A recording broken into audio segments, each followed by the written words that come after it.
अस्सलाम स्टूडेंट्स, आप देख रहे हैं चैनल लॉ स्ट्रगल। तो आज हमारा जो टॉपिक है वो है प्योर थ्योरी ऑफ लॉ। आज जो हम टॉपिक कवर करेंगे वो है the pure theory of law. अब pure theory of law Hans Kelsen ने दी है। तो सबसे पहले मैं इसका आपको ओवरव्यू दूंगा। तो प्योर थ्योरी जिस तरह नाम से ही वाज़े कि प्योर। अब हेंस केल्सन एक ऑस्ट्रियन जूरिस्ट थे, जज भी थे। तो उन्होंने ये प्योर थ्योरी दी है। इसका मकसद ये कि लॉ जो है प्योर है। इसका ओवरव्यू मैं आपको दे रहा हूँ। लॉ प्योर है, लॉ दूसरे साइंसिस से अलग किया गया है। हेंस केल्सन ने कहा है लॉ को जो है दूसरी साइंसिस से अलग करना चाहिए। तो अब हम यहाँ से हेंस केल्सन की थोड़ी लाइफ स्टडी करते हैं। तो ये 10 साल ऑस्ट्रियन जज रहे हैं सुप्रीम कोर्ट के। 1881 में पैदा हुए। उसके अलावा ये प्रोफेसर रहे हैं यूनिवर्सिटी में, अमेरिकन यूनिवर्सिटी में। ये डिटेल्स आप स्टडी कर लीजिएगा। तो हम बैकग्राउंड में आते हैं, ठीक है। The idea of pure theory of law was propounded by eminent Austrian jurist philosopher Hans Kelsen, ठीक है। अब ये थोड़ी कुछ बेसिक्स दी गई हैं। अब इसके अंदर he found both of these reductional evidence seriously flawed. Instead, Kelsen suggested a pure theory of law which would avoid reductionism of any kind. The jurist Kelsen claimed that theory as a pure theory of law. अब ये simply बयान करना चाह रहा है कि hence Kelsen ने सिर्फ प्योर थ्योरी ऑफ लॉ इसलिए बनाई ताकि जो जितनी भी दूसरी साइंसेज हैं उससे जो है लॉ को अलग करके स्टडी किया जाए। दूसरी sciences mean political science, sociology, norms और मॉरल्स वगैरह। तो लॉ इज़ द ये इंट्रोडक्शन है। Law is the norm which stipulates sanction. Hans Kelsen pure theory is about hierarchy of norm. He also says about the normative behaviour which takes validity from grand norm. अब ये Hans Kelsen ने जो pure theory of law दी है उसके अंदर law में hence Kelsen ने कहा कि लॉ किस पे बेस्ड होता है, ग्रैंड नॉर्म पे बेस्ड होता है। Grand norm simply we can say that basic norm.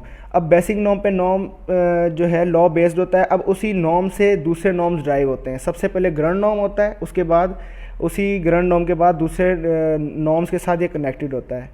तो बेसिक नॉर्म किस तरह हो गया? बेसिक नॉर्म ये हो गया कि अगर आप कोई जुर्म करते हो तो उसकी आपको सज़ा मिलेगी, या जुर्म करना गलत है। अब इसके साथ जो दूसरे नॉर्म्स कनेक्टेड होंगे वो इस तरह होंगे कि आप जुर्म करोगे तो आपको इस तरह सज़ा मिलेगी, या फिर आपको कोर्ट में इस तरह समन किया जाएगा, इतनी देर सज़ा मिलेगी। इस किस्म का जुर्म होगा तो आपको इतनी सज़ा मिलेगी। तो बाकी जितने भी नॉर्म्स होंगे ग्रैंड नॉर्म से कनेक्टेड होंगे। In this pure theory of law Kelsen says that law should be kept pure from extra legal affairs. According to Kelsen, legal system must be pure, that it's self-supporting and not dependent on extra legal values. मतलब legal system को pure किया गया है, किसी भी morality basis पे जो है लीगल सिस्टम को डिपेंड नहीं किया गया। ये वही लॉ ऑट प्रिंसिपल पे जो है उस पर एज इट प्रिंसिपल पे जो डिपेंड करती है प्योर थ्योरी। और दूसरी मैं आपको एक बात बताऊं कि जो प्योर थ्योरी है वो नेचुरल लॉ थ्योरी और लीगल पॉजिटिव लॉ थ्योरी को मिक्स करके उन दोनों के बेसिक कॉन्सेप्ट बैलेंस थ्योरी बनाई गई है, ठीक है। Law are not defined in term of history, ethics, sociology और एनी एक्सटर्नल फैक्ट। तो बेसिक नॉर्म और ग्रैंड नॉर्म को हम देख लेते हैं। बेसिक नॉर्म और ग्रैंड नॉर्म होता क्या है? तो इसको ग्रैंड नॉर्म, बेसिक नॉर्म और फंडामेंटल नॉर्म भी कहा जाता है। No matter with what proportion of law we start, a hierarchy of norm is traceable to some initial और fundamental norms from which all others emanate. मतलब ये कह रहा है कि एक हायरार्की ऑफ नॉर्म्स हो, लेकिन उसमें एक ऐसा नॉर्म ज़रूर होगा जहाँ से बात शुरू हो रही है, जहाँ से वो नॉर्म्स ड्राइव हो रहे हैं, या जिसके रिलेटेड वो बात हो रही है। जिस तरह मैंने पहले बात की कि अगर कोई सिन होता है, कोई गलत काम होता है, तो वो सबसे पहले उसकी जो एक नॉर्म उसको सजेस्ट ये करेगा कि ये चीज़ गलत है, वो होगा ग्रैंड नॉर्म। अब उससे उसकी सज़ा देना, पनिशमेंट बताना, या उसके ट्रायल का तरीका बताना, या कोर्ट किस तरह समन करता है, तो बाकी जितने भी होंगे वो ग्रैंड नॉर्म से ड्राइव होंगे। तो कुछ ग्रैंड नॉर्म की जो है हम पढ़ लेते हैं। ग्रैंड नॉर्म की कंडीशंस क्या हैं? Conditions of acceptance of grand norm. Grand norm अब कब एक्सेप्ट होगा? जब उसकी एक वैल्यू हो जाएगी, कुछ लोग उसको अबाइड करना शुरू कर देंगे तो ग्रैंड नॉर्म को एक्सेप्ट किया जाएगा। ये ज़रूरी नहीं है कि उसको यूनिवर्सली एक्सेप्ट किया जाए। कुछ मेजॉरिटी अगर एक्सेप्ट कर लिए तो उसको ग्रैंड नॉर्म एक्सेप्ट कर लिया जाएगा। Validity of grand norm. Grand norm valid कब होता है? Is not based upon some other norms behind it.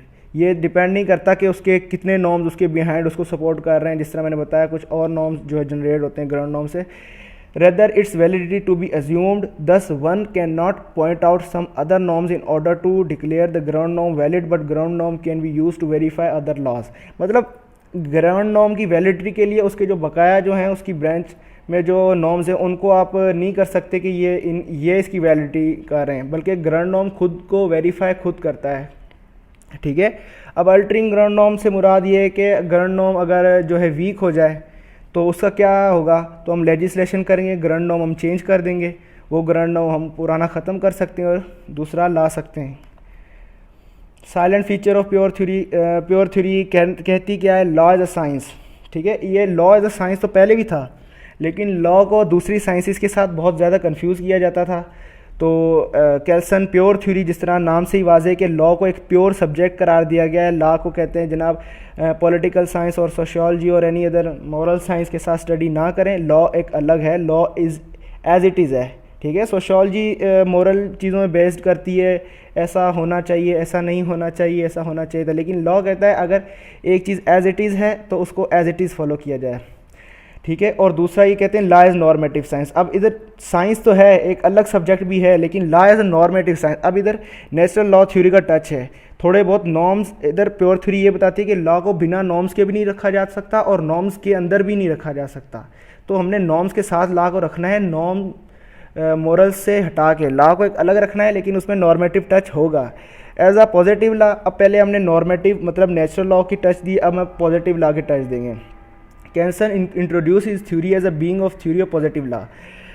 ठीक है, केल्सन सबसे पहले पॉजिटिव लॉ का कहता है कि कैसे उसने टच दिया सबसे पहले थ्योरी को, जब उसने पहले ही कह दिया कि लॉ को एक अलग सब्जेक्ट रखा जाए, उसको दूसरी चीज़ों से फ्री कर दिया जाए। तो पॉजिटिव लॉ का भी यही एजेंडा है। This theory of positive law is then presented by Kelsen as forming a hierarchy of laws which starts from basic norms. तो किस तरह इस थ्योरी को केल्सन ने शेप दी है, तो सबसे पहले इसने ग्राउंड नॉर्म बताएं, उसके बाद उसी ग्राउंड नॉर्म से दूसरे नॉर्म्स कनेक्टेड होते हैं। तो ये इधर ग्राउंड नॉर्म लिखा है, where all other norms are related to each other. ठीक है, और उसके बाद जो इसकी है law as it is. Law as it is में आपको बताया है कि लॉ को एज इट इज़ जिस तरह वो ले डाउन है उसमें कानून में, उसको इसी तरह फॉलो करना। Law contain set of rules होते हैं, मुख्तलिफ बेसिक ग्राउंड नॉर्म होता है।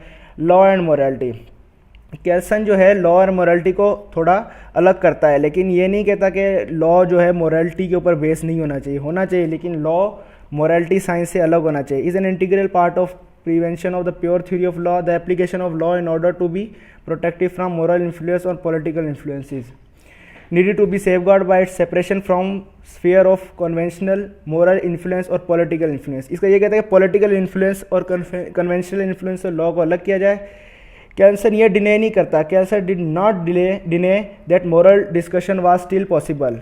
वो ये कहता है कि मोरल डिस्कशन पॉसिबल है, लेकिन even to encourage in sociological domain of intersubjective activity, however the pure theory law was not the subject to such influences. ठीक है, लेकिन प्योर थ्योरी ऑफ लॉ ये नहीं कहती कि हम सोशोलॉजिकल डोमेन्स के अंदर लॉ को डिस्कस करें, इवन दो कि लॉ बिना मोरलिटी के नहीं चल सकता।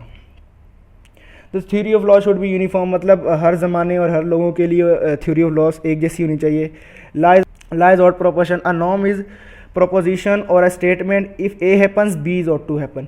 तो लॉ सिंपली है ही है कि अगर ए किया जाता है, अगर मतलब वायलेशन होती है तो बी सज़ा दी जाए, अगर अगर कत्ल होता है तो उसकी सज़ा दी जाए। ठीक है, मतलब इस तरह होगा तो इस तरह किया जाएगा। तो सिंपली लॉ ऑड प्रोपोर्शन में होता है। तो केल्सन प्योर थ्योरी में भी लॉ को स्टैटिक एस्पेक्ट ऑफ लॉ और dynamic aspect of law, law के दो एस्पेक्ट्स हैं कि लॉ लेट डाउन जिस तरह कॉन्स्टिट्यूशन में वो स्टैटिक एस्पेक्ट ऑफ लॉ है, उसके ऊपर अगर उसको हम पढ़ेंगे तो स्टैटिक एस्पेक्ट है, मतलब उस पर अमल दरामद नहीं हो रहा। लेकिन जब डायनामिक स्टेट ऑफ लॉ, जब लॉ को अमल दरामद किया जाता है तो उसकी स्टेट अलग होती है। लॉ स्टैटिक्स में पढ़ने में अलग होता है जब, लेकिन लॉ को जब अप्लाई किया जाता है तो वो अपनी अलग नेचर शो करता है। ठीक है, जब लॉ पढ़ते हैं तो उसको अलग, जिस तरह देखें जो स्टैटिक एस्पेक्ट ऑफ लॉ है, जिस तरह पाकिस्तान पीनल कोड है, सिंपली उसके अंदर सज़ाएँ मुख्तस हैं और दफ़ाओं के साथ। लेकिन डायनामिक स्टेट ऑफ लॉ में जब हम हमारे लॉ को प्रोसीजर में लाते हैं तो हमारे दो प्रोसीजर कोड भी आ जाते हैं, सिविल प्रोसीजर कोड और क्रिमिनल प्रोसीजर कोड। तो उसके अंदर तरीक़ाकार पीपीसी को जो है रूल करने का कोर्ट्स में दिया जाता है, तो वो थोड़ा मुख्तलिफ होता है। इसी तरह गवर्नमेंटल एडमिनिस्ट्रेशन जब इंक्लूड हो जाती है तो वो आके लेजिस्लेशन करती है। हमारे डायनामिक लॉ जो होता है उसमें अंदर लेजिस्लेशन होती है। At the same time, there is also the understanding of law as being affected by accumulated standing law which represent the decision of courts। फिर कोर्ट्स के डिसीजन आते हैं, केस लॉ बन जाते हैं, तो वो जो केस लॉ फिर हमेशा के लिए रहते हैं वो भी अफेक्ट करते हैं। Which principle become the part of hierarchy representation, फिर वो रिप्रेजेंट करते रहते हैं लॉ को वो भी। तो इस तरह डायनामिक स्टेट ऑफ लॉ अलग होती है। अब केल्सन क्या करता है, Kelsen allows for the legislative process to recognise the law as the product of political and ethical debate. अब यहाँ पे देखो पहले केल्सन ने कहा था कि पॉलिटिकल लॉ नहीं होना चाहिए, लेकिन यहाँ पे देखो इथिकल और पॉलिटिकल डिबेट से लेजिस्लेशन से आती है, और पॉलिटिकल जब फैक्टर्स इन्वॉल्व हो जाते हैं लेजिस्लेशन के थ्रू तो पॉलिटिकल इथिकल डिबेट भी इसका पार्ट बन जाती है लॉ का, which is a product of activity और legislation before it become part of domain of the static theory of law. तो यहाँ देखो ये डायनेमिक स्टेट ऑफ लॉ हम पढ़ रहे थे, तो ये फिर जो चीज़ें जमा होती जा रही हैं, केस लॉज, पॉलिटिकल फैक्टर्स, जो लेजिस्लेशन हुई है, लॉ ज़्यादा लॉ में इंक्रीमेंट आया है, तो फिर स्टैटिक का हिस्सा बन जाएंगे, हमारे कानून दस्तूर का हिस्सा बन जाएंगे। अब comparison of Austin and Kelsen view, simply Austin कहता था कमांड ऑफ सॉवरिन है, लेकिन केल्सन ने कहा है कि डी साइक्लोजाइज कमांड ऑफ सॉवरिन है। ठीक है, सॉवरिन का व्यू चेंज हो गया यहाँ पे। सिंपली वो एक स्टेट की बात कर रहा है केल्सन, और जो ऑस्टिन है वो किसी बादशाह की बात कर रहा है। तो सिंपल है, इसको पढ़ लीजिएगा। इंपॉर्टेंस ऑफ प्योर थ्योरी की सिंपल ये इंपॉर्टेंस है कि सबसे पहले तो ये दूसरे सब्जेक्ट से अलग करती है, लॉ को एक अलग सब्जेक्ट का शोबा देती है। ठीक है, दूसरा ये प्योर है। ठीक है, this importance because different discipline है, डिफरेंट मेथोलॉजी, ये सिंपली आप पढ़ लीजिएगा, ईजी है। अच्छा, criticism, Kelsen theory pointed out the ground norms presupposition that the constitution ought to be obeyed. The constitution of country is psychological political document and the ground norm is not pure. तो केल्सन pure theory कहती है कि law pure है, ठीक है, दूसरे subject से, लेकिन लेजिस्लेशन पॉलिटिकल एलिमेंट्स करते हैं और साइकोलॉजिकल एलिमेंट्स करते हैं, तो फिर कैसे हो सकता है कि ग्राउंड नॉर्म प्योर हो, लॉ प्योर हो सकता है। यहाँ पे केल्सन थ्योरी जो है इधर से डिनाई हो जाती है। Kelsen theory is open to serious criticism on ground of excluding from concentration the psychological factor like justice and morality. Kelsen also pointed out the law should be kept free from morality. A general question should be raised here whether it is possible to keep law from morality. ठीक है, ये possible ही नहीं है कि हम law को morality से अलग करके दिखाएं। तो ये भी केल्सन की बात जो है, जहाँ पे इन्होंने नेचुरल लॉ को डिनाई किया है, नेचर को इन्होंने कहा है जी नेचर पार्ट नहीं होनी चाहिए, तो पॉजिटिव लॉ को इधर इन्होंने ज़्यादा सपोर्ट किया, तो ये भी गलत हुआ। तो इधर से भी क्रिटिसिज्म बनता है। Kelsen attempt to convert law into science, a theory that could be understood through logic. देखो, इसने कहा है कि लॉ को अलग साइंस बनाई जाए और ऐसी थ्योरी जो को लॉजिक से समझ आई जाए, लेकिन बाज़ औक़ात ऐसे कानून होते हैं जिनकी कोई लॉजिक नहीं है, ऐसे कानून बना दिए जाते हैं जिनकी कोई लॉजिक नहीं होती, तो ऐसी कोई साइंस हो सकती है जिसकी कोई लॉजिक ना हो। इसी तरह Kelsen attempt to locate law as a legal norm in middle realm between absolute moral values and social fact. Hence, the denial of relevant of moral consideration make legal science sterile and useless, and the denial of factual nature of law discounts is from reality. अब ये केल्सन कहता है कि जो है social fact और moral values पे इसने कहा है कि जी लॉ बेस्ड होता है। अगर तो लॉ सोशल फैक्ट पे बेस्ड है तो फिर केल्सन नेचुरल लॉ को क्यों नहीं एक्सेप्ट करते, क्योंकि नेचुरल लॉ कहता है law is morality based, law is nature. तो जहाँ पे ये नेचर को डिनाई करते हैं वहाँ पे फिर ये केल्सन कहते हैं कि सोशल फैक्ट्स हैं, तो यहाँ पे भी इनकी जो बातों में तजाद आया था। Kelsen theory do not provide any solution arising from ideological difference. देखिए, दो ideological differences, positive law theory, ठीक है, और नेचुरल लॉ थ्योरी, लेकिन ये दोनों को कभी सपोर्ट कर रहे हैं और नेचुरल लॉ को थोड़ा बैकवर्ड रख के उसको लेके चल रहे हैं। तो यहाँ पे दोनों आइडियोलॉजिकल डिफरेंस को ये कोई प्रूव नहीं, आइडियोलॉजिकल डिफरेंस को कोई सोल्यूशन नहीं प्रोवाइड कर पा रहे, बल्कि इनों की बातों में भी तजाद है। तो मेन कैलकुलेशन ये आप शुरू से देख लीजिएगा, जिस तरह अलग साइंस करार दिया गया और प्योर करार दिया गया, तो उसके बाद स्टैटिक और dynamic state of law define की गई।